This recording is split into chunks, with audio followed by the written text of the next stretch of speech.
Sebelum nonton video yang satu ini, jangan lupa subscribe dan pencet lonceng agar tidak ketinggalan updatean baru dari IDX Channel. Mas Andri. Baik, jika kita bicara mengenai salah satu data yang kemudian kita tadi sudah saksikan di paket pengantar bahwa di kuartal 2 tahun 2021 secara year on year ekonomi Singapura tumbuh cukup signifikan 14%-an.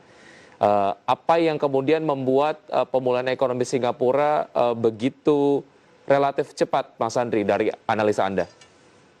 Secara sederhana ya Mas Vicky, kalau kita lihat ya yang paling terlihat adalah mereka mendahulukan dari proses untuk penanganan pandeminya sendiri.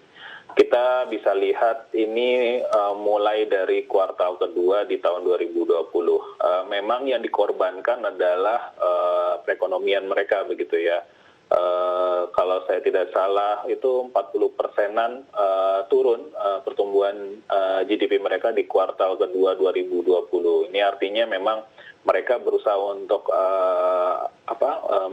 mendorong agar masyarakat untuk tetap di rumah dan menjalankan lockdown yang ada gitu. Jadi di sana kan ada circuit breaker kalau lockdown di sana disebutkan. Nah, pada saat yang bersama kita melakukan PSBB. Cuman memang pada saat itu di kuartal kedua kita turun juga ya, tapi hanya 5% menurut saya. Ini juga pada saat itu jadi salah satu tantangan juga bagi Indonesia, apakah kita bisa rebound kembali. Nah, seiring dengan perjalanan, mereka sangat ketat sekali untuk untuk menangani pandemi ini. Banyak sekali proses-proses yang memang untuk kembali ke aktivitas ekonomi cenderung lebih lama gitu. Jadi tahun 2020 untuk masa pemulihan itu masih belum terlihat oleh Singapura. Baru ketika di awal 2021 ketika case-nya mulai terkendali dan saat ini itu sudah mulai untuk vaksinasi di dosis kedua sudah masuk ke 40%-an dari total jumlah penduduk.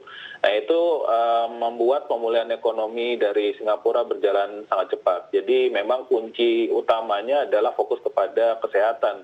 Itu yang sudah dilakukan oleh Singapura dan ini menjadi salah satu hal yang memang patut dicontoh oleh tidak hanya Indonesia tetapi di negara-negara lain.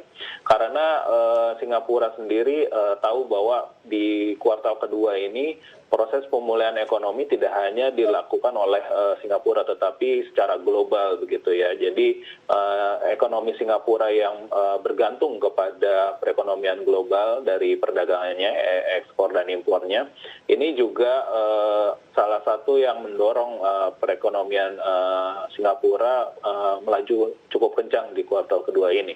Baik.